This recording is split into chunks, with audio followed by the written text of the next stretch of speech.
And police in Italy are investigating possible arson after a fire destroyed more than a dozen Tesla vehicles. Elon Musk is calling the incident at a Rome dealership terrorism. This comes as Tesla has been the target of recent protests around the world. He promised to turn the auto industry upside down. He promised a world without borders, where design trumps rules and speed trumps safety. But now it's all falling apart. The Cybertruck, a symbol of the future embodied in steel and a carbon dioxide challenge to the status quo, is becoming a global problem. In a matter of months, it has been banned or rejected in 5 countries. Nearly 7,000 vehicles are recalled in the US. The UK detains cars right on the streets. Australia considers it dangerous to animals and China considers it unsuitable for humans. How could one product cause such opposition around the world?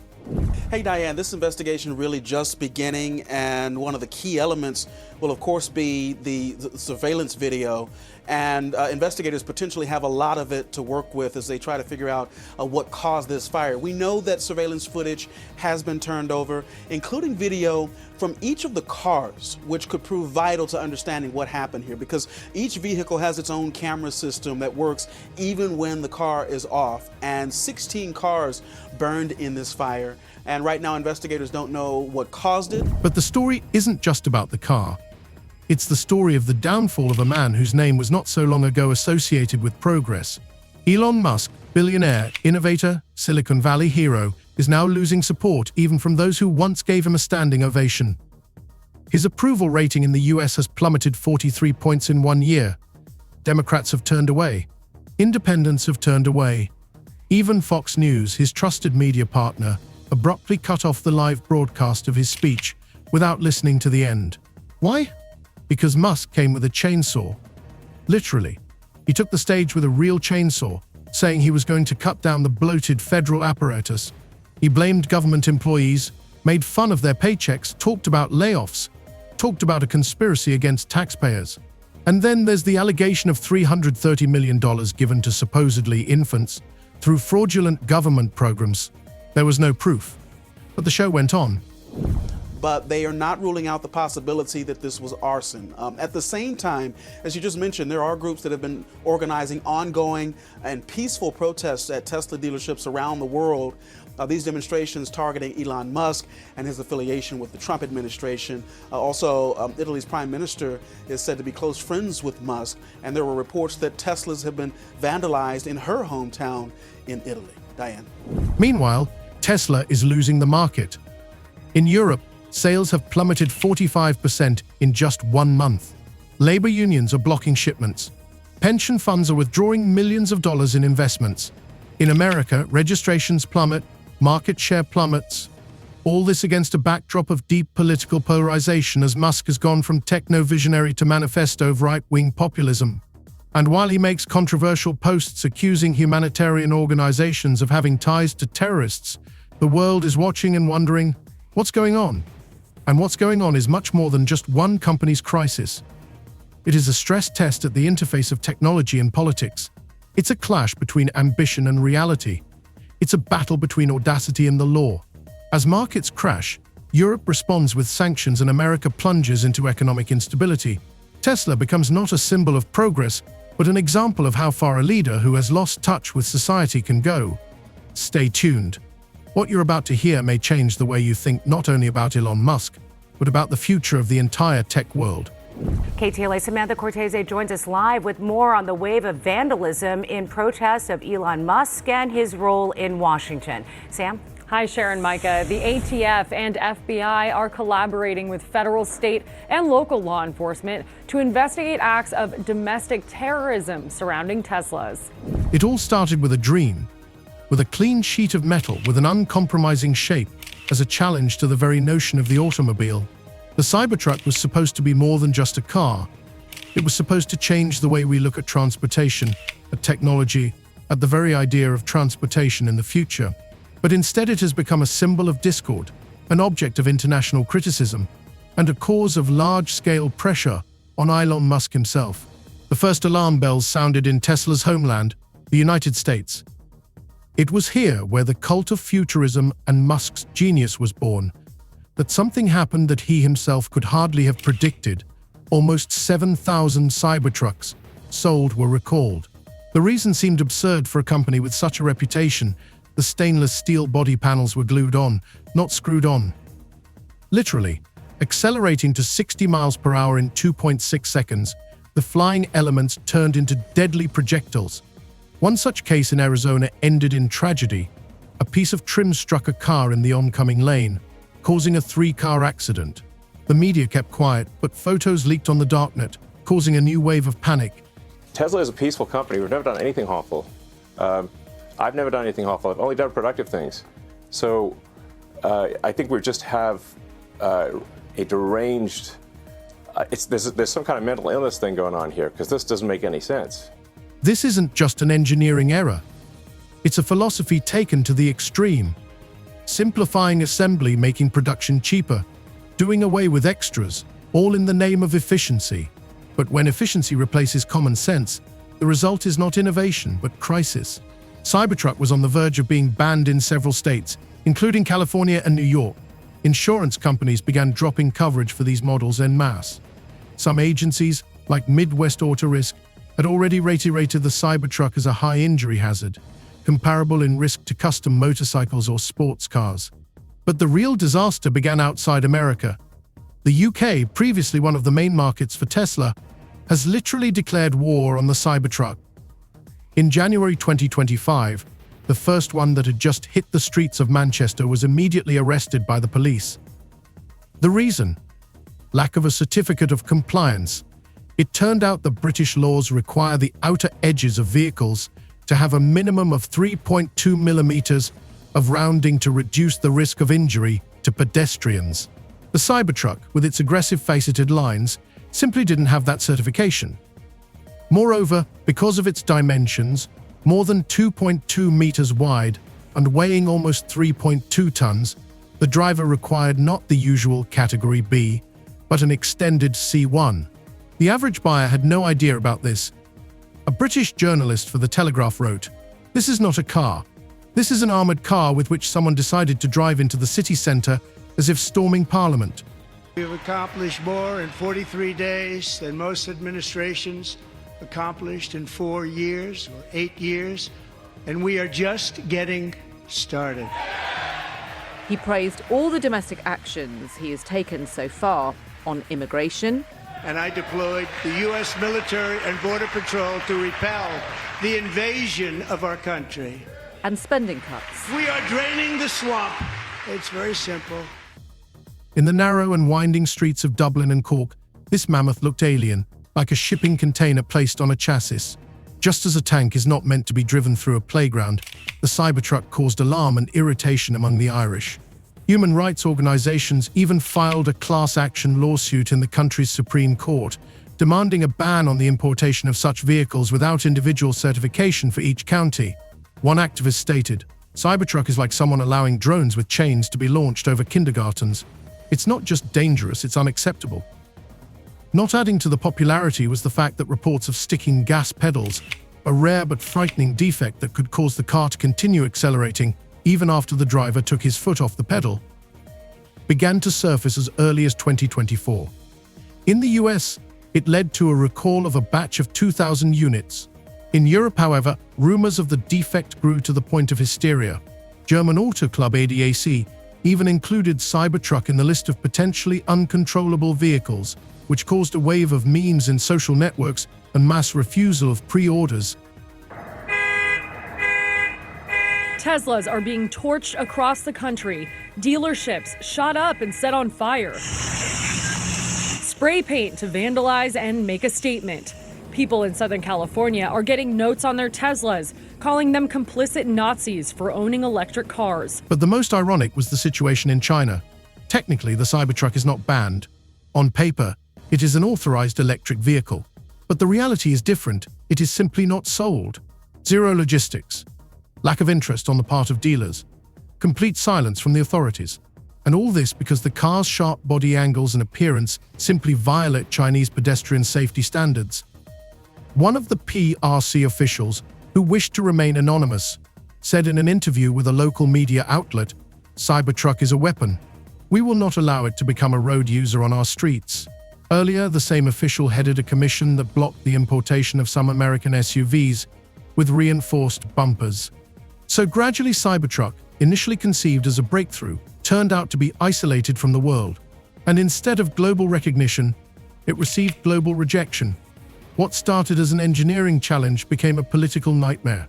Tesla is facing what may become the biggest failure in its history, not because of weak performance, not because of low demand, but because of a fundamental failure to meet the modern standards of civilized society. And behind this failure, we can already see the figure of the man at the epicenter. Elon Musk, more than anyone else, is connected to Cybertruck, and the harder one of his vehicles falls, the deeper the cracks in his public persona. Canada, the largest supplier of steel to the U.S., slapping new tariffs on $20 billion worth of U.S. goods that are sold in Canada. And the 27 countries of the European Union imposing retaliatory tariffs on up to $28 billion worth of U.S. goods sold in Europe, including Harley-Davidson motorcycles and Kentucky bourbon. President Trump with the Irish Prime Minister visiting the White House today. The president suggesting his tariffs won't stop here, saying, "Of course, I'm going to respond." And tonight, right here, the new poll showing 56% of Americans disapprove of President Trump's handling of the economy. The number's even worse now on the president's tariffs. But it only got worse from there. In the same speech, Musk accused federal employees with $50,000 salaries of inefficiency, poverty, and parasitizing taxpayers. His words sounded not like criticism of the system, but personal contempt. He claimed that government programs were wasting hundreds of millions on bogus grants and claimed as if one of his analysts had discovered a case of a $100,000 loan to an infant 9 months old. The story, despite the lack of evidence, made headlines, sparking massive discussion. However, it later turned out that the analysis was based on unreliable sources, and even the White House would not comment on the allegations. However, the damage was done. In the week after the speech, Tesla shares fell 4.8%, according to Bloomberg, and one of the largest investment hedge funds, Eastgate Capital, announced a partial withdrawal from the company's assets, explaining it was an unacceptable level of public instability in management. Tesla shares have slumped by more than 9% amid a fall in sales in Europe.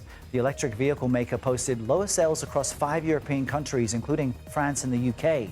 Joining us now to discuss this is CBS News foreign correspondent Remy Inocencio. Remy, why do we believe these sales are dropping? What's driving that? Sure. Well, Errol, basically what Elon Musk has been talking about over the past, say, few months, ever since Donald Trump's election back to the White House, that has been fueling this anger, this frustration. Some even say disgust towards Musk, and they're taking it out on Tesla. Tesla now feeling the pain. But because of what's happening here in Europe, Tesla sales fell by nearly half across the continent just last month, 45%. This series of actions and statements caused Tesla to begin losing the trust of not only consumers, but entire institutions. In private briefings reported by sources at Goldman Sachs, analysts began discussing the likelihood of a structural crisis within the company if Musk did not recuse himself from public policy. Moreover, according to Consumer Reports, more than 40% of new electric car buyers in the US began avoiding Tesla, not because of features or prices, but because they don't want to be associated with Elon Musk. At the same time, problems at the manufacturing level were mounting. Rising component costs caused by the Trump administration's economic measures forced Tesla to cut its production rate by 18% in the second quarter of 2025.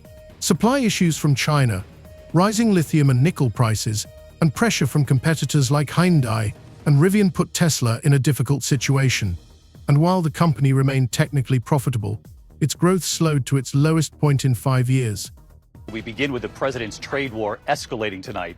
This evening, the retaliation against the United States, Canada, and the European Union responding quickly, just hours after President Trump's 25% tariff on all steel and aluminum coming into the United States. Thus, it became increasingly clear Tesla was suffering not only from technical difficulties and international bans, but also from the fact that its founder had turned the brand into a platform for his own political ambitions. Musk is no longer seen as an inventor or a visionary. He has become a figurehead for conflict, provocation, accusations, and ridicule. And while he continues to talk about the future he wants to build, the present seems to be starting to turn away from him at an increasing rate. While Elon Musk's reputation was rapidly crumbling on the American stage and his company was losing support in key states, a new threat emerged from the other side of the Atlantic. Europe, which had long seen Tesla as a symbol of technological progress, suddenly changed its tone in early 2025. Denmark's two largest pension funds, Academic Pension and Pension Danmark, announced a complete withdrawal from Tesla's assets, citing Musk's unacceptable political statements and the company's stubborn refusal to dialogue with labor unions. One official press release stated, "Tesla is no longer a partner for progress. It has become a corporate anarchy where Musk's politics dominate the interests of employees and customers." Outperforming as well in some cases, doing better than Tesla. And you just have to think, how much more is this a sustained issue for Tesla going forward, given the fact that you have Elon Musk, who's been very forthright in his opinions, particularly weighing in on politics, particularly in Europe. We've just had the European elections, which Musk has been very focused on. But across the piece, when you look at the performance for Tesla in Europe, it's not just in small countries. A lot of countries where Tesla has been performing badly, including in Germany, in the UK, where it has been lagging, and Spain as well. But that was only the first step. Within a week, others, including pension funds in the Netherlands and then Sweden, joined the boycott. The total amount withdrawn amounted to more than €1.3 billion. The European Federation of Trade Unions openly accused Tesla of technological authoritarianism, pointing to the company's refusal to sign a collective labor agreement in Sweden back in 2023. As a result, mass strikes began, covering not only car dealerships and service centers, but also major logistics ports in Denmark, Norway, and Finland. In Gothenburg, protesters blocked the delivery of 340 new cars, and in Oslo, the port administration stopped cooperation with Tesla for an indefinite period of time. In Brussels, a member of the European Parliament said, "We no longer need a company whose values are so radically at odds with the European model of labor and justice." But the blow did not come only from outside. Inside Europe itself, a wave of consumer rejection of the brand has begun. According to a YouGov survey, 59% of potential buyers in the UK said they would never buy a Tesla, not because of technical specifications, but because they don't want to be associated with Musk. In France, Tesla's share of sales in the first quarter of 2025 fell 36%. In Germany, by 42%. Particularly dramatic was a survey conducted among Tesla Model 3 owners, according to which more than a quarter of respondents said they were going to sell their cars for ethical reasons. That's from the European Automobile Manufacturers Association. People just choosing with their wallets to not buy Teslas because of that Musk-Trump association. And actually here in London, an activist group called Everyone Hates Elon actually have been hacking bus stop signs with posters. I actually passed one yesterday. First, I wasn't quite sure what was happening, but it said the words 0 to 1939 in 3 seconds. Illusion here, 0 to 60 in like 3 seconds or something. But this poster was alluding to the start of World War II, and the image was of Musk giving that hand salute that we saw at Trump's inauguration that many have attacked as a Nazi gesture. Musk, though, has neither admitted or denied what he was doing. But we're seeing the knock-on effect of that anti-Musk anger across Europe and in terms of sales. Ironically, Musk has done nothing to change the situation. On the contrary, he made it worse.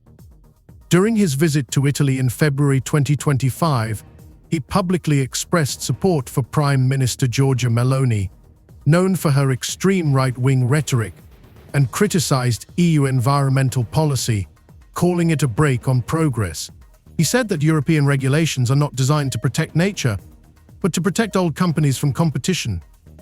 The remarks came amid the disruption of Tesla's crucial investment agreement with France, which included the construction of a new gigafactory near Lyon. After Meloni's interview, the contract was frozen. Meanwhile, the EU has stepped up its stance. Several officials, including the Deputy Commissioner for Industry, said Tesla could be excluded from a number of programs to support green technology.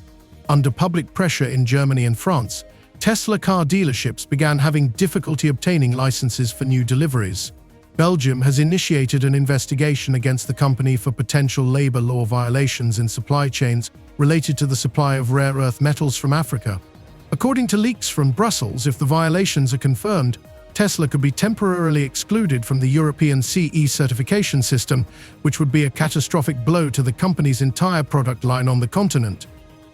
Well, this feels more like a Tesla-only story when you look at just this fall in EV sales for them that they're suffering across Europe, down 45% in January. The wider EV market in Europe up 37%, so rivals are catching up and performing. A paradox arises: the government is trying to protect the American manufacturer, but it also kills it. The cost of components for electric cars, especially batteries, has risen 18%. Production has slowed. Retail prices, on the other hand, have gone up. Over the past 6 months, the cost of new Tesla models has risen an average of 9%, automatically putting them out of reach for much of the middle class. What's more, Tesla's network of charging stations, which requires constant investment, has been jeopardized as revenue declined. The company began freezing new infrastructure projects in Texas, Arizona, and Ohio. Meanwhile, the White House continued to push for tough measures. At a press conference, Trump administration spokeswoman Caroline Leavitt said the tariffs are not a tax on Americans, but a way to restore justice. However, when asked directly by a Fox News reporter about who ends up paying for the duties, she hesitated, calling it a non-economic provocation. Even the traditionally loyal Fox News has begun to distance itself, with host Peter Doocy saying on an evening program that the White House's economic policy raises more questions than it answers and is already beginning to disappoint even its most ardent supporters. After Trump imposed those sweeping 25% tariffs on aluminum and steel imports, the European Union retaliating with tariffs on up to $28 billion of U.S. goods. Trump making it clear this isn't over, vowing to respond in kind with sweeping retaliatory tariffs early next month. They're doing what they should be doing, perhaps, for the European Union, but it does create ill will. And as you know, we're going to be doing reciprocal tariffs. So whatever they charge us, we're charging them. Canada also striking back with new tariffs on $20 billion worth of U.S. goods, mostly steel and aluminum, but also computers and sporting goods. Against this backdrop, consumer confidence in the U.S. collapsed to a record low over the past 2 years. In major cities, New York, Los Angeles, Chicago, rental prices rose 15 to 20%, groceries rose 6.3%, and the unemployment rate climbed to 4.6%. More than 5,000 small businesses declared bankruptcy. Each of these events was a link in a chain that Tesla short-circuited. A company that once embodied hope has now become an example of vulnerability to markets, politics, and its founders' complacency. This reversal seems improbable, but it is logical. In a world where trust and ethics are becoming currency as much as money and innovation, even the brightest companies can fall. And if Tesla really wants to stay on top, it will have to not just restart production or rethink strategy, but rethink the very philosophy of its leader. It's not a question of technology. It's a question of credibility, and Elon Musk has almost exhausted that credit.